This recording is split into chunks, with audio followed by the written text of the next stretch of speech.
ufise imyambaro yawe irera. Ikibazo cyiza. Muri publicité muri jingo harimo umuntu uvuga ngo nejejwe no kubaho mwisi nzi neza ko mfite ijuru. Wow. Ngo nicyo kimunejeje. Ariko nta n'uwo kitanezeza. Yego. Kunezezwa nuko uri mwisi ariko ufite ijuru. Yego rwose. Ariko nabwo hari abantu bari mwisi benshi batarifite cyane, bakirishaka, ubwo ntibaranezerewe.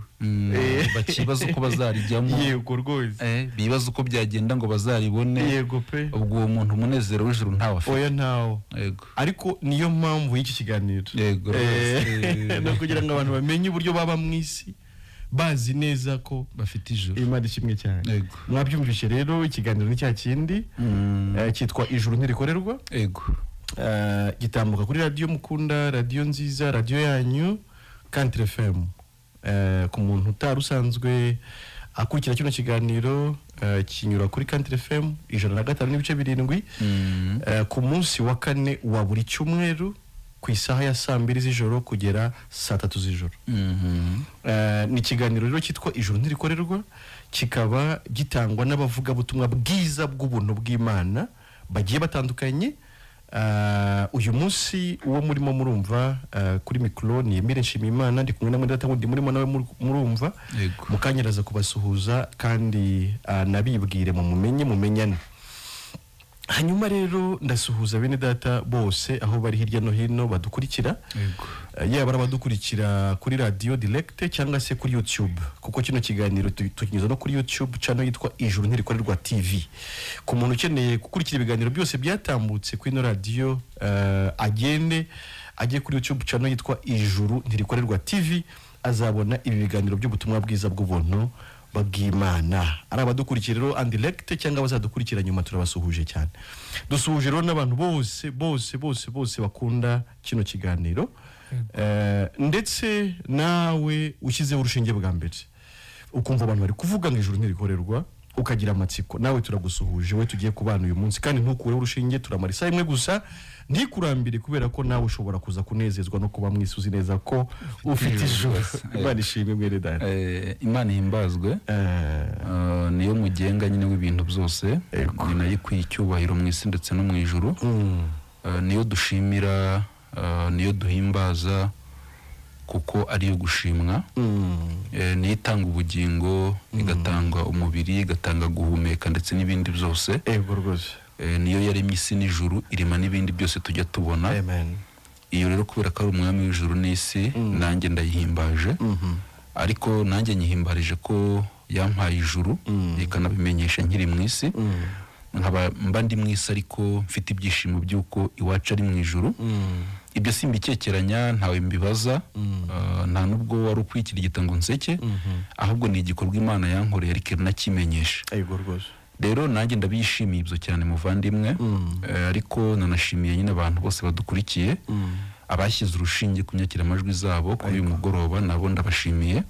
Tugumye tubane nyine mu kiganiro.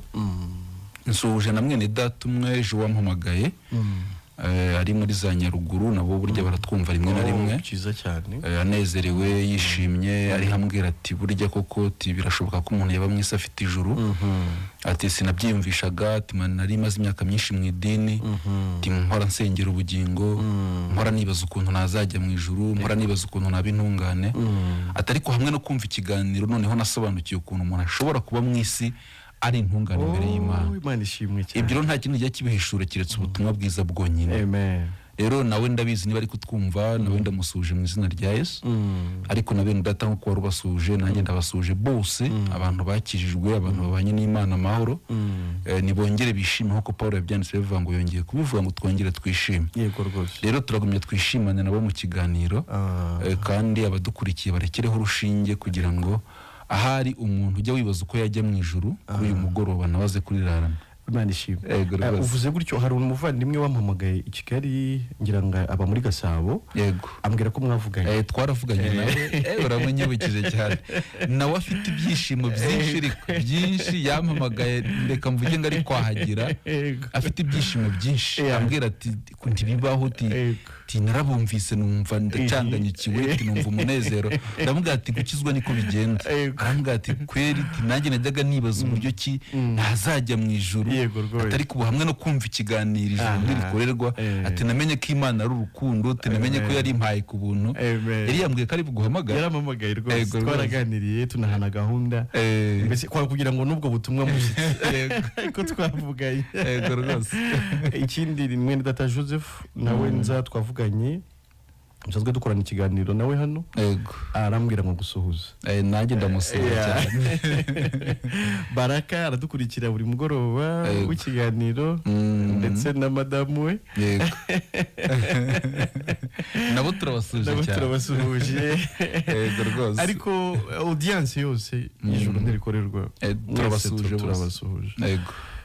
uyu munsi turifuza kuganira ubundi abo bantu bari mu isi bazi ko iwabo ari mu ijuru ni bande kuko nanone hari abantu benshi cyane bibeshya ku nzira y'ijuru ndetse nabo bakavuga ko bari mu nzira ariko nk'uko twabivuze bakaba nta byiringiro by'ijuru bafite bagendana ariko abagendana ibyiringiro by'uko bazi neza badashidikanya ko ubundi wabo ari mu ijuru ni bande abo rero bitwa abera. Reka tujye mu byashubiriwe Yohana, ni igitabo abantu badakunda kumenya ibintu bikibamo cyane, ni igitabo cya nyuma cya Bibiliya. Nano ya nibyo ni igitabo cya nyuma cya Bibiliya, ariko nagira dusome mu gice cyaho cya 20 mu gice cyaho cya 20 umurongo wa gatandatu, umurongo wa gatandatu turebe abantu Bibiliya ivuga ko bazajya mu ijuru mbese ni bandi. Ufite umugabane wo kuzuka kwa mbere arahirwa kandi n'uwera. Urupfu rwa kabiri ntirubasha kugira icyo rutwara abameze batyo, ahubwo bazaba abatambyi b'Imana na Kristo kandi bazimana nayo iyo myaka 1000. Imana ishimwe. Yego rwose. Hano ho muri iki Kinyarwanda haravuga ngo abahawe umwanya mu izuka rya mbere barahirwa kandi abo ni umwihariko w'Imana. Urupfu rwa kabiri nta bushobozi rubafiteho.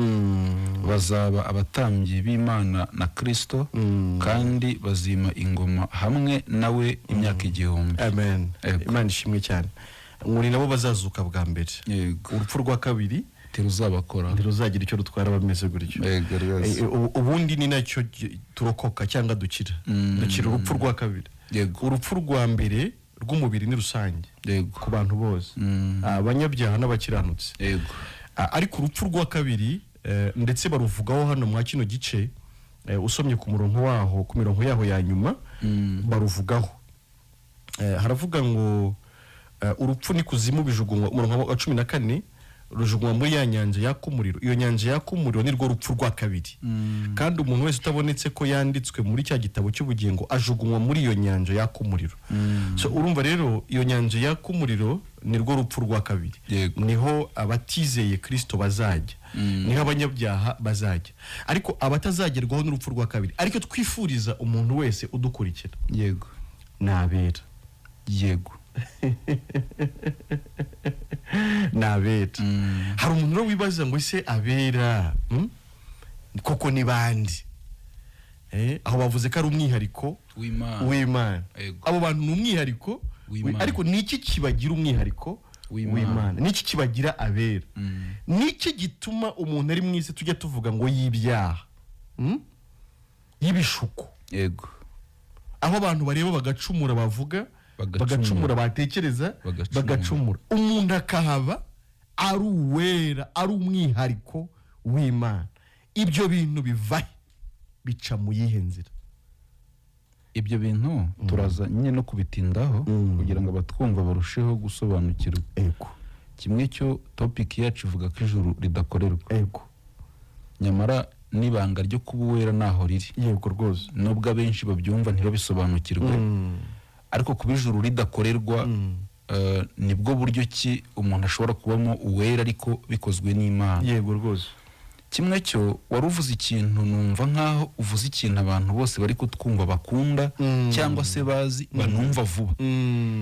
Kuvuga ko turi mu isi irimo Satani, yamanukiwe, kuvuga ko abantu bakora ibyaha, kuvuga ko abantu badashobora gukira ibyaha, kuvuga ko abantu bafite ibyaha byinshi ndetse bakwiye kubyihana, yego, ndetse abandi bakabyihana ntibinashire, uretse ko nta n'uwo mbona bijya bishira. Muri make abantu bakunda kwigishwa iby'ibyaha, yego yego, burya nicyo abantu bakunda cyane. Niyo mpamvu iyo umwigisha aje akakwigisha ko uri umunyabyaha, umwumva vuba cyane ko unabyibonaho. Yego. Rero iyo amaze kukubwira ko ubwo urubanza rugutsinze, nyine uba utsinzwe, nawe uhita ubyumva ko utsinzwe. Yego. Ugahita ugira ubwoba, ukaba mu isi ufite ubwoba. Yego yego. Ariko ubwo bwoba ubana nabwo mu isi ni uko icya mbere uba uzi ko uri umunyabyaha, ariko ukanabyigishwa kuri we. Kuko buriya abavugabutumwa bubi bose bigisha abantu iby'ibyaha. Yego.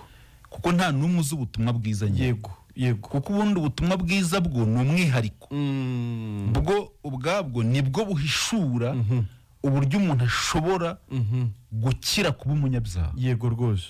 Ariko yego, ariko abigisha benshi bigisha abantu babigisha birefera kuri kamere z'abantu, bababwira ububi bw'umuntu, bakanamubwira ko umuntu akwiye kuba byihana cyangwa se akagerageza kubireka.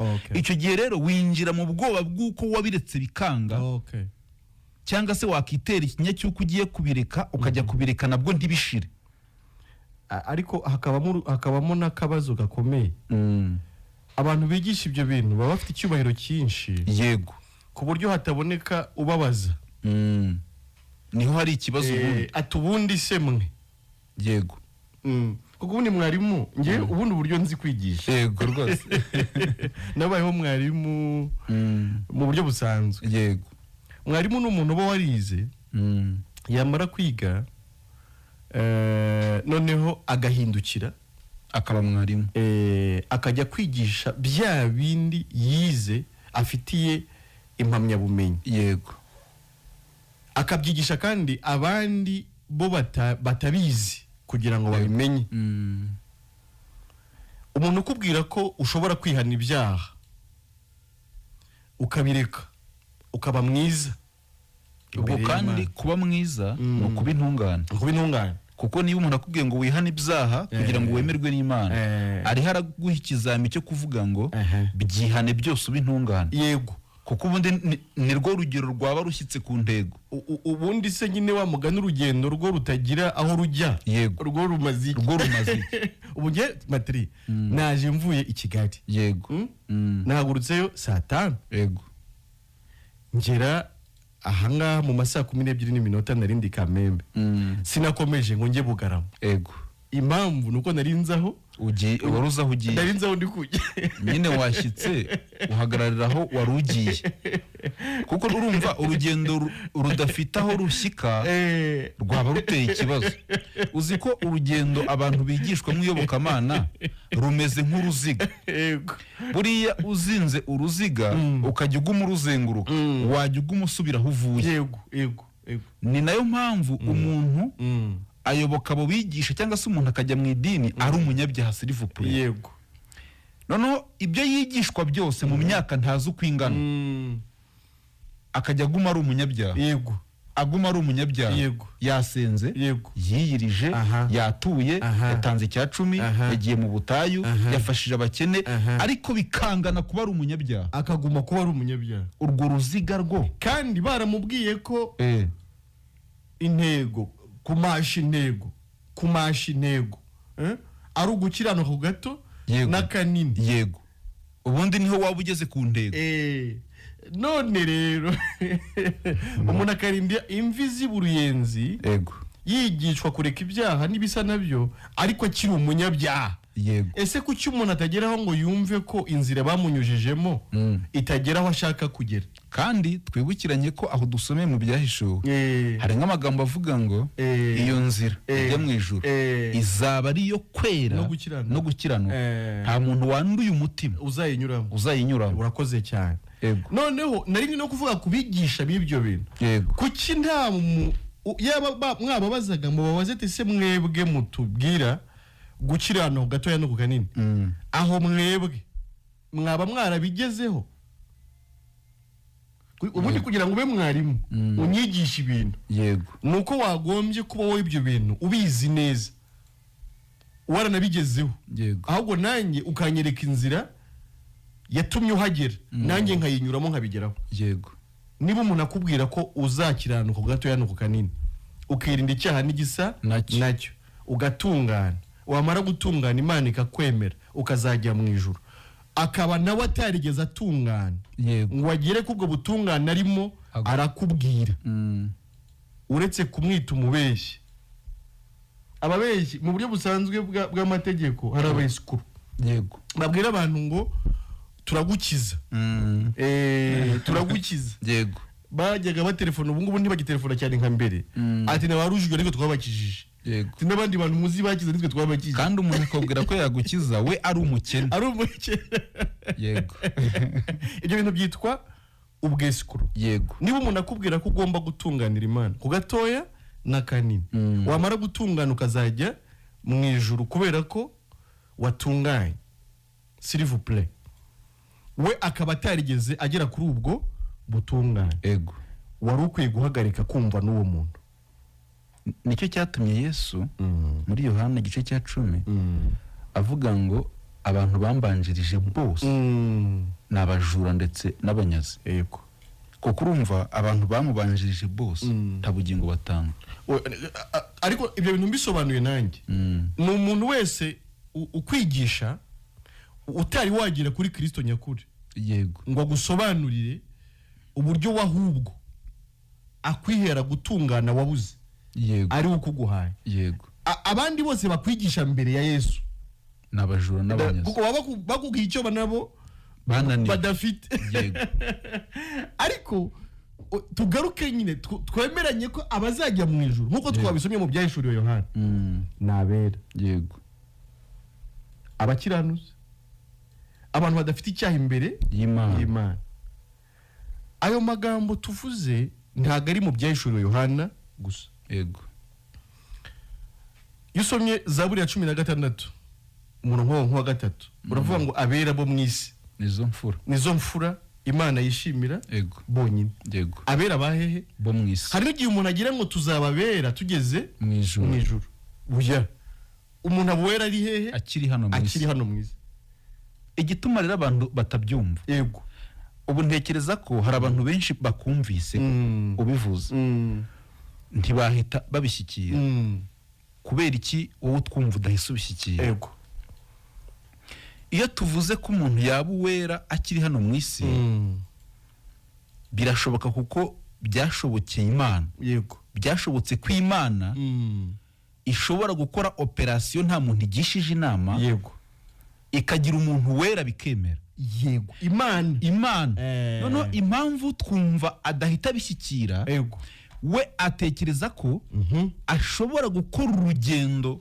rwo kwihana ibyaha no kureka icyaha n'igisa nacyo akaba uwera urwo rugendo ntirubaho ntirunashoboka ni nabwo twabwiye abantu ngo muhagarikire aho mwari mugejeje nubwo nta naho mwari mugeze ntaho ntibegeze batera intambwe n'imwe ntayo ariko bazi murekera uwo muruho bazi yego kuko ibyo bintu muri kugerageza nta nundi wigeze abikora yego nta muntu washobora kuba uwera ku Mana biciye uwe mu kugerageza gukosora ingeso ze ariko abera nyine Imana iha kuba abera bo barahari yego ahubwo ubwo buryo Imana igira abantu abera y'ubwayo ariyo ibikoze yego kubyumva kubisobanukirwa nibwo butumwa bwiza ubundi tuba turimo turavuga yego ubundi inkuru nziza yego twabaye mu isi igihe kinini tutiyumvisha ukuntu umuntu ashobora kuba intungane yego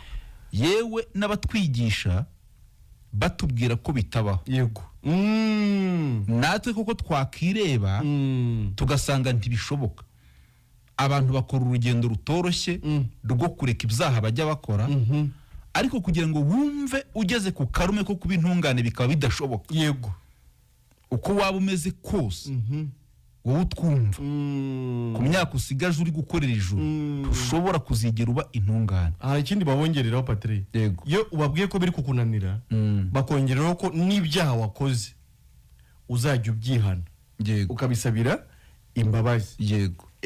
Buriya no kutumva ibintu ku rwego rwiza. Yego. Kuko ubundi kuba byonyine ushaka kwihana ibyaha, reka mvuge ako kantu, kuba ufite intego yo kurajya ureka ibyaha kwa, yego, ni ukubera kubigira. Abantu bumve kano kantu ushaka kuvuga, kubigira. Iyaba ntabyo ugira ntiwabyihana, nose wakihana iki? Noneho kumbi urugendo rutoroshye ugira rwo kwihana, yego, rusobanura kuri umunyabyaha nyine. Urakoze cyane. None se wakihana iki? Wakihana ibintu se bidahari? Niba ejo n'ejo bundi umwaka ugashira ukaza, urugendo ugira rwo kwihana, bisobanuye kuri umunyabyaha ubikora buri munsi. Nibyo uwo rero yitwa umunyabyaha, yitwa umunyabyaha. Yego. Ariko dukomeje kureba mu byanditswe Patrick, kuko ndifuza ko abantu badukurikiye uyu munsi cyangwa bazanadukurikira kuri YouTube, yego, babona ibihamya byinshi by'uko mu isi harimo abera. Yego rwose. Ahubwo umuntu we asigarana urubanza ku giti cye, no kumenya ati barahari nubwo nge ntari we. Niyo ntego y'iki kiganiro. Abafilipi igice cya mbere. Yego rwose. Abafilipi igice cya mbere, umurongo wa mbere. Yego. Hadusomere muri Bibiliya. Nange ndasoma muri Bibiliya yera. Haravuga ngo ngewe Pawulo na Timoteyo, abagaragu ba Kristo Yezu, turabandikiye mwebwe ntore z'Imana ziri muri Kristo Yezu, zo mu mujyi w'i Filipi. Yego rwose. Hamwe n'abayobozi b'itorero ry'Imana n'abadiyakoni baryo. Urakoze. Muri Bibiliya yera haravuga ngo Pawulo na Timoteyo imbata za Kristo Yezu, turabandikiye mwebwe abera, yego, bo muri Kristo Yezu, yego, b'i Filipi bose, yego, hamwe n'abepiskopi n'abadiyakoni. Yego rwose. Abera bo muri Kristo Yezu, b'i Filipi. Urimo kubyumva? Ni abera bo muri Kristo Yesu baherereye hehe? Yego. I Filipi. Utarajya kure, aho ngaho hafi hari igitabo cy'Abefeso. Yego. Somera naho imirongo 2 ya mbere. Abefeso igice cya mbere. Igice cya mbere haravuga ngo ngewe Pawulo, intumwa ya Kristo Yezu, kuko Imana yabishatse, ndabandikiye mwebwe intore z'Imana zo mu mujyi wa Efezi, zindahemuka muri Kristo Yezu. Imana Data nibagirire ubuntu, ibahe n'amahoro, ifatanije na Nyagasani Yezu Kristo. Amen. Ariko aho ngaho ufitemo ntagatifu? Ntagatifu ndayifite. Insomera muri ntagatifu. Twumva uko nayibivuga, kuko tuba dukurikiwe n'abantu batandukanye. Reka ariko mesoma muri Bibiliya yera. Nahageze mbasoma. Okay, good. Haranditse ngo ngewe Pawulo, intumwa ya Yezu Kristo, uko Imana yabishatse, kubatagatifujwe bindahemuka muri Kristo Yezu. Nushaka usoma umurongo gusa. Kubatagatifujwe. Wasubiye se no mu Bafilipi naho ukahasoma hamwe twasomye ukoresheje icyo Kinyarwanda. Abafilipi naho ni igice cya mbere. Igice cya mbere aho twasomye ku murongo wa mbere. Yego. Twebwe Pawulo na Timote, abagaragu ba Yezu Kristo, kubatagatifujwe bose ahubwo rero muri Yezu Kristo. Wageza aho nashakaga. Kubatagatifujwe bose muri Yezu Kristo b'i Filipi, hamwe n'abayobozi babo n'abadiyakoni babo. Kubatagatifujwe bose b'i Filipi. Abatagatifu. Yego. B'i Filipi. Yego. Abatagatifu bo mu Efeso. Yego. Aha rero ho muri Bibiliya yera haravuga ngo Pawulo wagizwe intumwa ya Kristo Yezu. Yego. Nk'uko Imana yabishatse, ndabandikiye mwebwe abera bari muri Efeso bizera Kristo Yesu. Yego rwose. Jya mu Bakorinto. Katugeje. Mu gice cya mbere, mu rwa mbere rw'Abikorinto. Mu gice cya mbere. Yego. Mu rwa mbere rw'Abikorinto. Yego. Igice cya mbere, umurongo wa mbere n'uwa kabiri. Yego rwose. Haranditse ngo ngewe Pawulo, watorewe kuba intumwa ya Yezu Kristo, uko Imana yabishatse, hamwe n'umuvandimwe wacu Sositene, kuri kiliziya y'Imana iri Korinto ariyo mwebwe abatagatifujwe muri Yezu Kristo mugahamagarwa kuba intungane hamwe n'abandi bose biyambaza aho bari hose izina rya Nyagasani Yezu Kristo umwami wacu. Ubundi iyo mwarimu kera yatwigishaga wenda akadusomera nk'umwandiko yajya atubwira ati amagambo muza kujya mwumva ari ingenzi mujye muyasurinyaho. Ubundi iyo usoma Bibiliya hari ahantu uba ugomba gusurinya. Yego iyo wumvishe ngo abatagatifujwe bagahamagarwa kuba abatagatifu ngo ndetse ngo n'intungane, aho ngaho byombi babivuze. Aho ngaho ushyiraho akarongo. Uvuga ati hariya ngewe ndi umutagatifu, hariya ngewe ndi intungane. Nyine ukibaza wumva ubwo nkawe bakwandikira nkandi. Muri Bibiliya aravuga ngo Paulo wahamagariwe kuba intumwa ya Yesu Kristo nk'uko Imana yashatse, na Sositeni mwene data turabandikiye mwebwe abo mu itorero ry'Imana ry'i Korinto berejwe muri Kristo Yesu kandi bahamagariwe kuba abera hamwe n'abantu bose bambariza hose izina ry'umwami wacu Yesu Kristo ari we mwami wabo n'uwacu. Imana ishimwe. Ntabwo dusoma byinshi cyane. Twagenda tubereka Bibiliya yose. Bibiliya yose kabisa birimo mu nzandiko nyinshi ahantu henshi. Abera b'Ikolosayi b'Igalatiya. Ariko abo bera bavugwa mu isi. Kandi mureke mbabwire, abantu benshi bazi ko abatagatifu babaho koko ngo barapfuye. Aba bari abatagatifu baherereye mu mujyi w'i Korinto, abatagatifu baherereye mu Efeso n'ahantu hazwi, abatagatifu baherereye i Filipi n'ahantu hazwi. Ni nako mu Rwanda hari abatagatifu, ni nako mu Rwanda hari abera bakiriho, ni nabo muri kumva kuri izi mikoro. Ahubwo ikibazo nuko abantu batamenye uburyo Imana igira abantu intungane, abera, abakiranutsi. Ariko niba utari we ntukagire ngo ahari nta bandi barahari, ahubwo wowe waracikana. Ariko igihe cyawe ni iki ngiki. Urumva turaguma dusobanura icyo kintu. Twabanzaga kuvuga ko abera bahari mu isi. Dusomya bi Filipi, dusoma bo muri Efeso n'abandi birigomya kubavuga mu matorero menshi. Ariko ubu dufite n'abera bari mu Rwanda cyane, by'umwihariko natwe turibo cyane, kwe turi kubagezaho ikiganiro. Muraza kugira ngo noneho n'abantu bazutse bari barapfuye barazuka. Nabera bariho rero nta nubwo muvandirika nkubwire.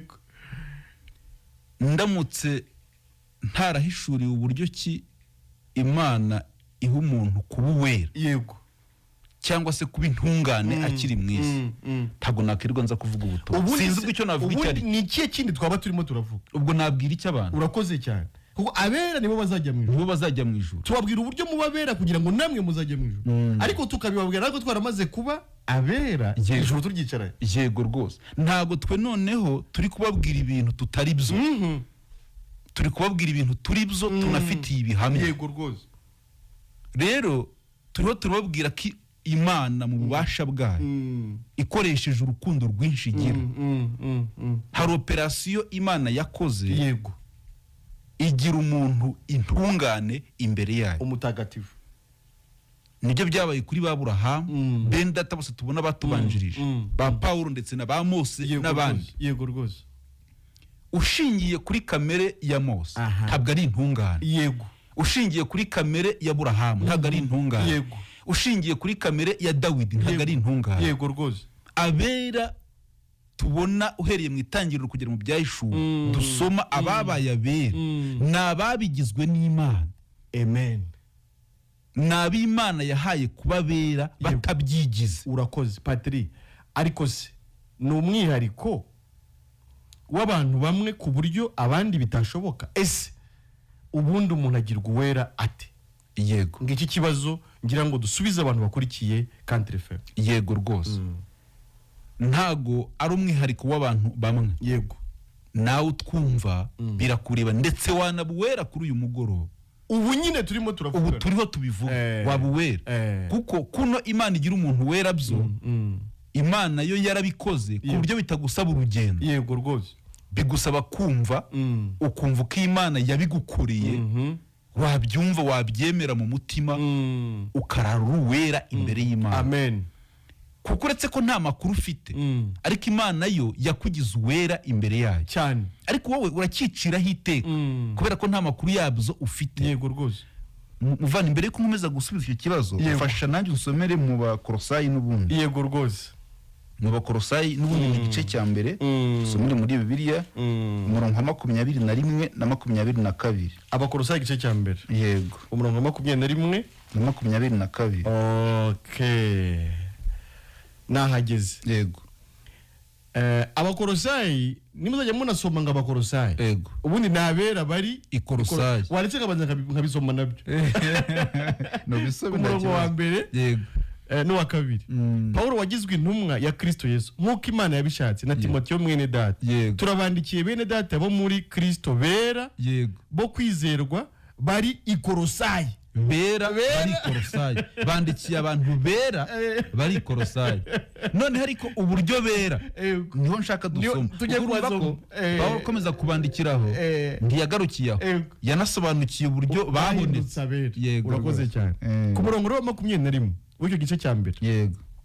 Namwe abari baratandukanijwe n'Imana kera mukaba mwari abanzi bayo mu mitima yanyu no kubw'imirimo mibi. Yego rwose. None yiyungishije namwe urupfu rw'umubiri we. Yego. Ngo abashyire imbere yayo muri abera n'abaziranenge mutagawe.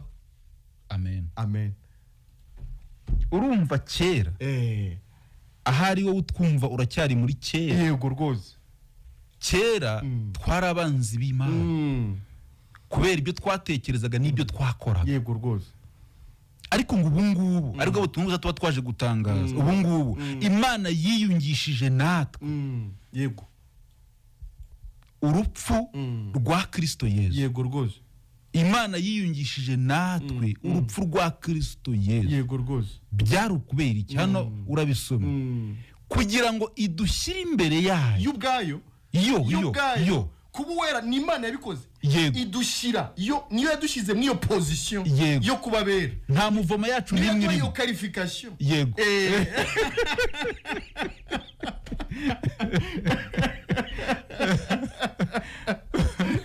Idushyire. Yego. Idushyire imbere yayo.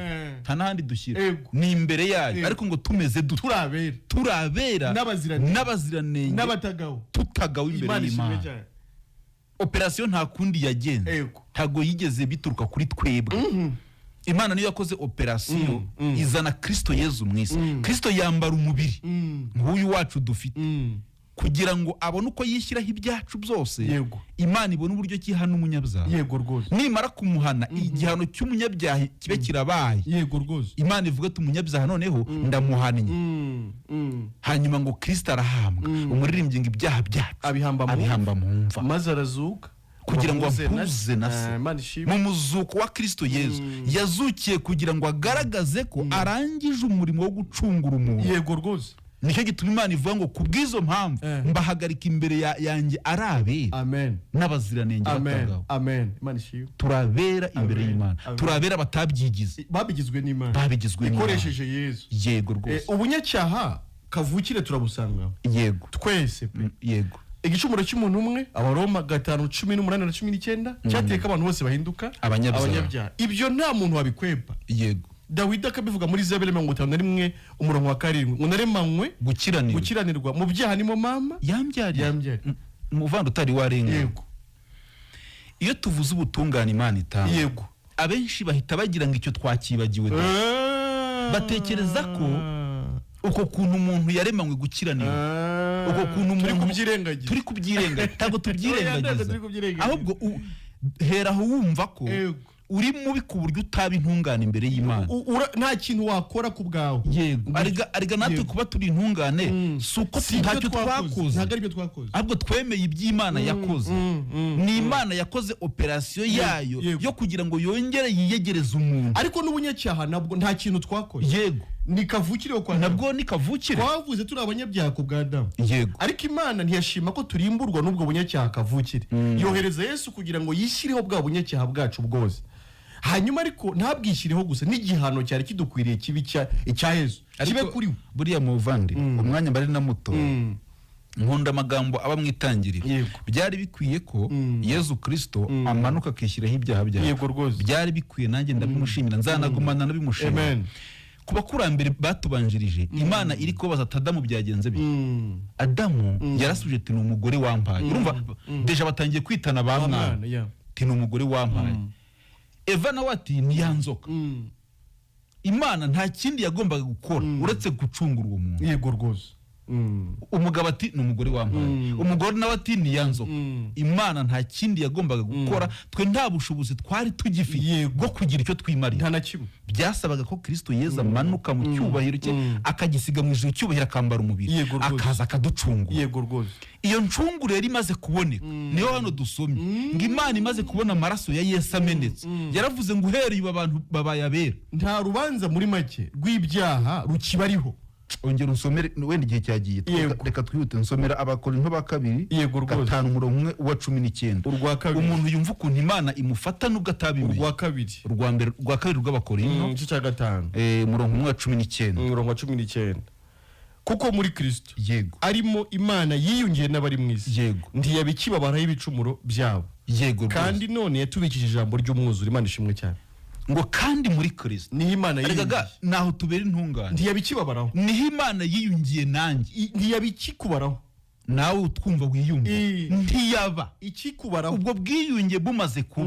Imana ngo ntiyabikikubaraho amakuru meza nuko Imana itakikubaraho icyaha na kimwe ariko impamvu nuko ibyo byaha yakakubazeho nibyo yahaniye Kristo Yesu urupfu rwa Yesu nirangiza rubanza n'urubanza rwawe yego rwose Imana nk'umucamanza utabera yahannye Yesu kubw'ibyaha byawe arega dosiye twari tuyifite koko ikaze turega kandi tudafite nicyo twakora iyo dosiye ni iyihe ni dosiye yuko twakoze ibyaha ntitwashyikira ubwiza bw'Imana twica amategeko y'Imana twese twari dufite dosiye yo kwica amategeko y'Imana twese yego rwose intego ya Kristo mu kwambara umubiri kwari ukugira ngo azafate iyo dosiye ayishyireho afati burya kwambara umubiri yari intego yo kugira ngo afate kwica amategeko kwacu akwishireho yego namara kukwishyiraho ntibigarukiraho ahanwe mu cyimbo cyacu yego urakoze cyane nahanwe mu cyimbo cyacu dosiye yacu ibirarangiye duhinduka bere nyine mu bucamanza mu yandi magambo ubwo Imana yaraduhannye muri Kristo iduhannye rero n'igihano kirangiye idekarara ko duhindutse abera ndetse n'abaziranenge hano dusomye ku murongo wa 21 yego rwose nawo ndahakunda cyane yego haravuga ngo kuko utigeze kumenya icyaha Imana yamuhinduye kuba icyaha ku bwacu kugira ngo muri we duhinduke gukiranuka kw'Imana Kristo yahindutse icyaha ku bwacu ariko bitagomba kurangirira aho ngaho kugira ngo niyo nemera cyane nanjye kugira ngo muri we natwe duhinduke abakiranutse imbere y'Imana aha muri Kinyarwanda ho aravuga ngo Kristo utigeze akora icyaha Imana yamubazeho ibyaha byacu kugira ngo muri we tubarweho ubutungane bwayo tugirwa intungane rero tubazweho ubutungane bwa Kristo nkuko n'abahindutse umunyabyaha abazweho ibyaha byacu nguko nta cyaha yakoze nyamara agahinduka umunyacyaha abazweho ibyacu niko natwe dashingiye ku bwiza twakoze duhinduka abakiranutsi tubazweho gukiranuka kwande kwa Kristo nguko umuntu abuwera nguko umuntu abumukiranutsi akaba mwiza ari umukiranutsi ku bwande ku bwa Kristo yego rwose akaba zikishura rirye igeze yavira hano yaba ari umwana utashye iwabo ubu muvandi konzi ko hari abantu badukurikiye neza yego abantu harimo nababaye nabera cyane hashingiye kari ubutumbuza turiho tuvuga wabaha umurongo cyane rwose abantu bafite umunezero tukabumva nundi afite icyo ari kubyibazaho n'ababazi nawe akatubaza gusa mukoresha igihe neza kubera ko iminota bari mikeya reka tubaze dutange nimero hari abayizi mu mutwe batangiye guhamagara ariko baba bihanganye kugira ngo n'abashyashya tubahe nimero rwose tubahe nimero ni 07 8 2 4 yego 2 1 2 5 yego nivuze gace kugira ngo bayumve nanayisubiramo ni 07 8 2 4 4 2 1 2 5 yego katwakira uwa mbere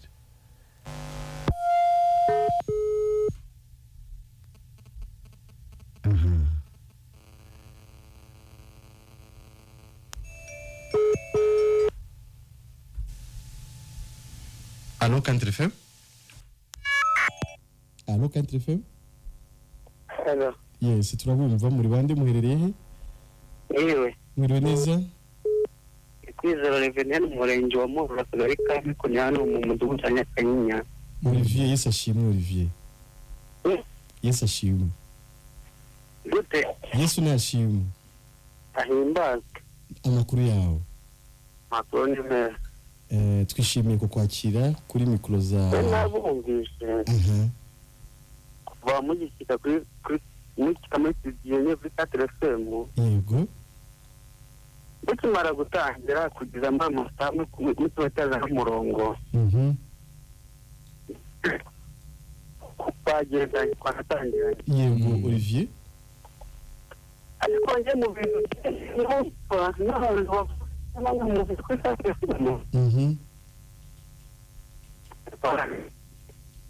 amarezo ndumva Olivier ari kumugora. Afite amarezo make ntabwo turi kumwumva neza. Olivier. Arame. Noneho turakumvishe. Aho muri kunyumva. Yego rwose. Ko umuntu ati ikintu bavuga. Iranzi.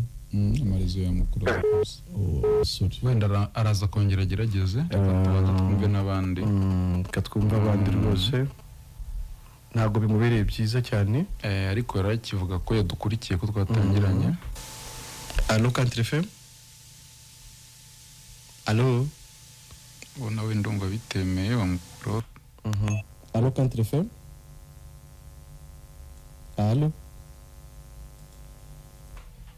Okay, mugerageze nimero ni yindi 0782 4422 turishimira kubakira. Allo Country FM. Twakwakiriye. Allo. Twakwakiriye. Amareza ari gucikira ninjye rugarutse ninjye mwafashe ubwambe. Nyarutsa kugira ngo wenda uvuge tukiri kukumva. Okay, ntarebe nabyumvise noneho nge nkange. Allo. Turakumva Olivier neza. Ngendi gusha ijuru rirakorerwa cyane ijuru riranazira. Ijuru ni Imana twaherewe muri Kristo Yesu. Ni Imana. Duhererwa mu kwizera Yesu Kristo. Kuko Imana yakunze bari mwisi cyane.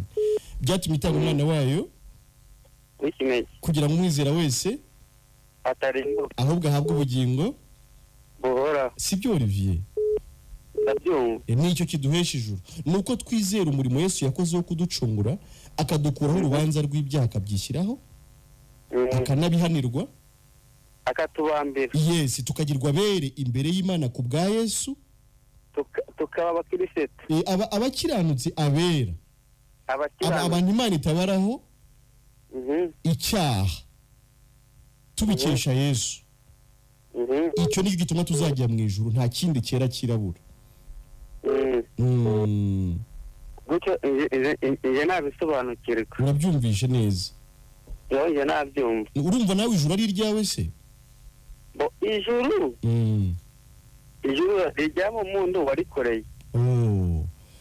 Urikoreye ntiwaribona, ahubwo Yesu yaje kugucungura kubera ko utari kubishobora kurikorera, akora byose kugira ngo wowe uheshwe ijuru no kwizera ibyo Yesu yakoze. Sibyo Olivier? Nuko nabyumvishe. Noneho ngira umusaza bita Tabaro Njumbe cyagire ijoro ryiza cyane narinda. Wenda yakumvishe. Arakoze. No gusuhuza Tabaro ntacyo bitwaye niba ari Tabaro. Wenda ubwo nawe yanamwumvaga nyine. Allo Country FM. Ndaho neza. Muraho nawe mwese ashimwe. Yesu ashimwe mwahimbaza. Turavugana nande muherereye he? Ndavugana na Patrick Kuryambere. Patrick Kuryambere, mwadukurikiye cyangwa musabwe mudukurikira? Twakurikiye kandi tubakurikira buri munsi. Okay, tubwire icyo wungutse mu iki kiganiro ijoro ntirikorerwa? Kenda icyo nungutse. Ubona nakwizera n'imisanzu n'ibyo Yesu yabaradukoreye. Ariko icyo nibaza bari cyo. Uramutse ubyizeye. Ugakora n'ibintu bisanzwe ugenda nyine bigira neza. abana no gusenga no gutanga hari icyaha ibindi byo waba ukoze hari icyaha waba ukoze cyangwa hari itegeko waba wize nikubajije ati hari icyaha waba ukoze kugira neza ubwabyo nta mategeko abihana ariko sibyo biduhesha kujya mu ijuru. Ikiguhesha ijuru wowe wamenye ko ari iki? Namenye ko ari kwizera ko Kristo yadukwiriye agasira ibyaha byacu. Okay, ku bwawe se ubaho ufite ibyo byiringiro by'uko nta gisibya iwanyu ari mu ijuru? Cyane. Urumva uri intungane ku Mana, uruwera imbere yayo? Ndanumva ndi intungane. Ubikesha? Ubikesha urupfu Yesu Kristo yagupfiriye. Urakoze kugira ngo twakire abandi, urihangana twakire n'abandi, kandi ibyiringiro byawe ni ibyiringiro byiza bidakoze isoni, naho kugira neza byo nta mategeko. Icyo nyine mutansobanuriye neza. Yego. Ubyibera. Abakora niyo mirimo isanzwe. Kugira neza nta mategeko abihana, Patrick. Kugira neza ni byiza, biranakwiriye muri sosiyete. Nta mategeko hana kugira neza, ujye ubikora. Noneho n'ibyo gusenga nabyo uzabimenya nyine, kubera ko hari uburyo umuntu asenga atarabuwera. None ibijyanye nyine nabyo gusenga. Muri Bibiliya yanditse ngo ntimukirengagize guterana kwera. Guterana kw'abera nyine, guterana kwera no guterana kw'abera. Ubwo rero iyo umaze kuba uwera ugomba no gusobanukirwa abera baterana gute, sibyo? None wamenye uko abera baterana. Yenda ko ngako niko ntasobanukirwa neza, kuko nyine abari nko kutubwira ko tugomba guterana n'abandi bagenzi bacu tugasenga. Ariko nyine guterana kwemerwa n'Imana no guterana kwera, sibyo?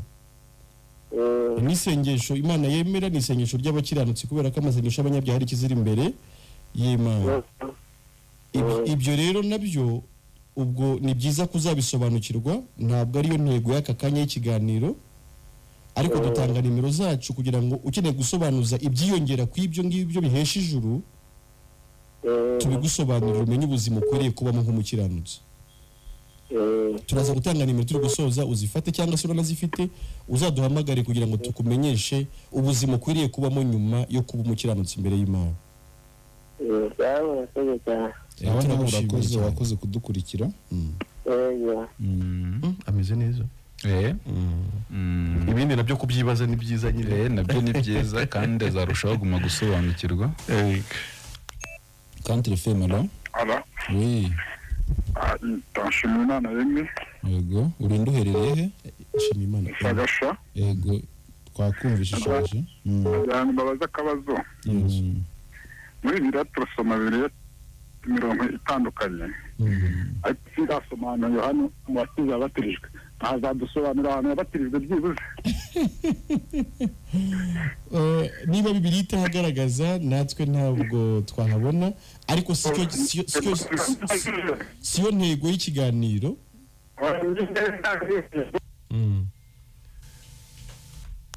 Country Femelo.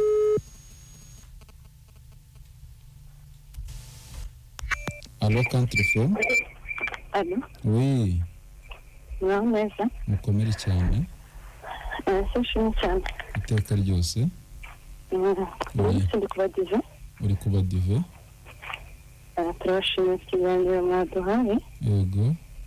Ni koko dutsindishijwe no kwizera Yesu Kristo tugahinduka abana b'Imana. Nanjye ndemera ko nyine turabera turishwa no kwizera Yesu Kristo. Yego rwose. Ariko hari ntashobora gushyiraho. Natubwira ngo gutya turi kumva ikiganiro, ni ukumva ikiganiro gusa, ngo birahagije ko umuntu ahita ahinduka uwera, ariko tugendeye ku ijambo ry'Imana ritubwira, batubwira ko umuntu yumva ubutumwa bwiza, akizera mu mutima maze akatuza akanwa ke, kumva gusa ntabwo bihagije. Habaho na cya gikorwa kugira ngo umuntu yatuze akanwa ke, noneho yizere ko Kristo ari umwami n'umukiza w'ubugingo bwe. Yego. Noneho urumva. Yego. niko kuko nawe uri kuvuga nyine urumva umuntu arabanza akizera mu mutima urumva sinumva siri kubyatura nyine sinumva uri kubyatura ntabwo wakizera ngo ubyihererane yego iyo wamaze kwizera Kristo Yezu mu mutima wawe uranabyatura kuko ntabwo wabura kubyatura wabyizeye yego rero nibyo byibyo nawe urumva kuri kubyatura ahubwo icyo twakwibariza ese nawe wizeye Kristo Yezu ufite ubugingo buhoraho ku Mana uruwera imbere y'Imana narizeye Kristo ndabona imbere y'Imana kubwo kwizera Kristo atari kuby'imirimo yo kubwo kwizera Kristo yego noneho ikindi kibazo nagize utaragera ku kindi yego ariko ni Rusi yego iyo umwana avutse ikigaragaza ko ari muzima niki ntabwo nibise neza iyo umwana avutse yego ikigaragaza ko ari muzima niki ikigaragaza ko ari muzima niki mu buzima busanzwe yakivuka nta kimenyetso kigaragaza ko yavutse ari muzima ntabwo ndabyara ariko kiratwumva ko umwana avutse arira nawe rero iyo uvutse kuri Kristo nyine urabyatura niko kurira kwawe nyine ntabwo byabura sibyo bazi ikindi wihuta wenda ndifashisha urwandiko twandikira Efeso mu ngaruka zose atangira atubwira ko turagera kubwo kwizera Yesu Kristo ariko hari iyo ugeze nko mu gice cya 6 agenda atwereka ko hanyuma yo kwizera hari ibindi dusabwa kubaho mu buzima nk'abanyamaze gukizwa ibyo ntabwo dushaka kubyinjiramo cyane nta nubwo avuga kwihana mu icyo gice cya 6 avuga by'intwaro sibyo z'umukristo ariko ntabwo turi gusobanura ubuzima bwa nyuma yo kwizera hano kubera ko turi kubwira abantu bakeneye kugira ngo bamenye uko bajya mu ijuru nabo hanyuma ubuzima bw'abizera bubwirwa bizeye gusa nyine niba ukeneye kurushaho gusobanukirwa ubuzima bw'abizeye ni ibintu twaganira nyuma y'ikiganiro ariko mu kiganiro nta kibazo ndasa ku ndende icyo nishobora kubabazaho maze ikintu mbakurikira kandi tubona nyine n'ubu ibyigisho mutwigisha mutwigisha nyine salvation n'igihe turayumva nyine kubwo kwizera turakizwa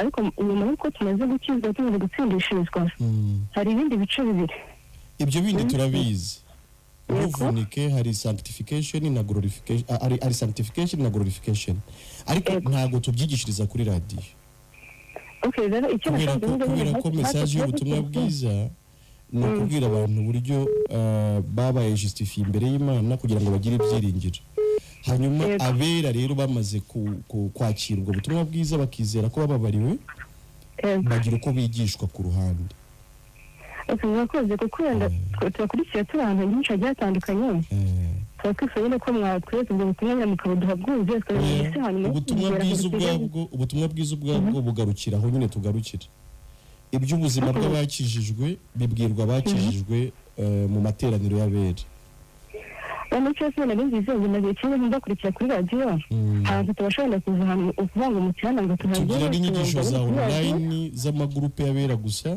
dushobora gutanga turanazitanga buri gihe nufata nimero yacu ugakenera kwigana natwe tuzagushyira ku magurupe y'abera ushobora kwigiraho ibindi bikurikira nyuma yo gukizwa murakoze ariko nk'ikintu mwatuze cyo kuvuga ngo kwihana icyaha no mu nzandiko za Paul atwereka ko dufite urugero rwo kurwana n'icyaha naho mu Efeso navuga 6 ibyo bindi byose nta na kimwe kigira umuntu uwera imbere y'Imana twe tugarukira hano aha kukigira umuntu uwera imbere y'Imana nta kintu murakoze tujeshwa no kwizera Kristo ariko n'ibyo gusa nta kindi gihesha umuntu kuba uwera ngo ahabwe ijuru hanyuma ibindi bikurikira abakijijwe barabyigishwa kandi babyigishirizwa ahandi hatari kuri radio reka twakira abandi wenda ahubwo utari wavuga nako kandi kamwe ubundi ubutumwa bwiza nibwo bubasha kubohora umuntu akaba mu isi nyine ari uwera imbere y'Imana noneho ibindi bikurikiraho by'uburyo umuntu agenda atera imbere muri Kristo umuntu atera imbere muri Kristo kubera ko yabanje gukizwa akaba intungane imbere y'Imana rero niyo mpamvu icyo uri gushaka kuvuga ngo duhite ko tukijyaho twe tukigishije urabona abantu benshi iyobokamana babamo ni ukwigishwa kwitwararika kugira ngo bajye mu ijuru no kwihana kugira ngo bazajye mu ijuru. yego Nyamara ibyo deja ntago bijyana mu ijuru, yego kuko uko wakihana kose, uko wakitwararika kose, ntago birimo igisubizo cyo kuba wera imbere y'Imana. yego Abantu rero mu isi bahangayikishijwe no kumenya ukuntu baba intungane imbere y'Imana.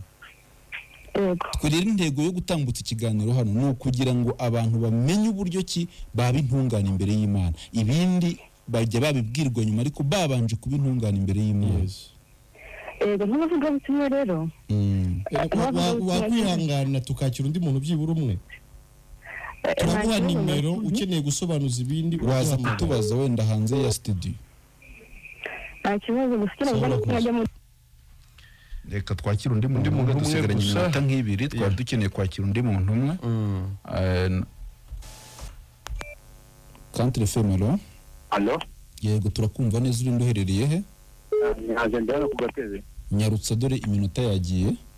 rero ikintu najya sobanukirwa Okay. uriya nimba mwavuze ko ibyo bidakorerwa Okay. uriya umuntu wakiranutse niyo yatandukaniye n'umuntu utarakiranutse, umuntu wakiranutse. cyangwa se umuntu wera nyine niyo yatandukaniye n'umuntu utera. Okay. D'abord twasobanuye igihesha umuntu kuba wera nyine, nicyo twatinzeho. Ubundi abantu bose bavuka ari abanyabyaha ku bwa Adamu, ariko kandi habonetse Yesu wo kudukuraho urubanza rw'ibyaha akarwishyiraho, ndetse agahabwa n'igihano cyari kidukwiriye.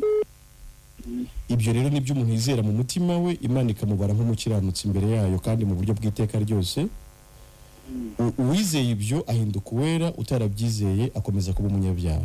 Hari ahantu mwavuze ngo ari ukuntu abantu bari abatizera bazajya ngo mu muriro utazima, Okay, mu abandi byashuwe. bakajya mu ijuru. Urumva nyine nimba twese ibyaha twarabipfiye, Yesu arabidupfira. Diferanse ni ukwizera ibyo cyangwa kutabyizera, nta kintu.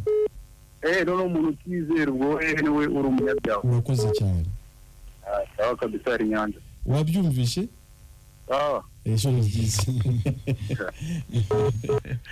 turabashimiye mwese abo twabonye mu kiganiro ijuru ntirikorerwa kuri Country FM. Tubibutsa ko ntabwo twamwakira igihe cyagiye. dufite amasegonda ndumva ntayahari yashize n'ibihangano. tubibutsa ko mukomeza kudukurikira kuri YouTube channel ijuru ntirikorerwa TV. Abashaka gukomeza guhamagara munasobanuza ibindi bikurikira, muraduhamagara. Nimero yanjye ni 07844225. Iyo nimero unayandikiye kuri WhatsApp twagushyira kuri groupe za WhatsApp z'abakiranutsi, ugakomeza gukurikira ubutumwa bwiza. Yego rwose. Nimero ya Patrice ngendanwa ni 0783 167 163.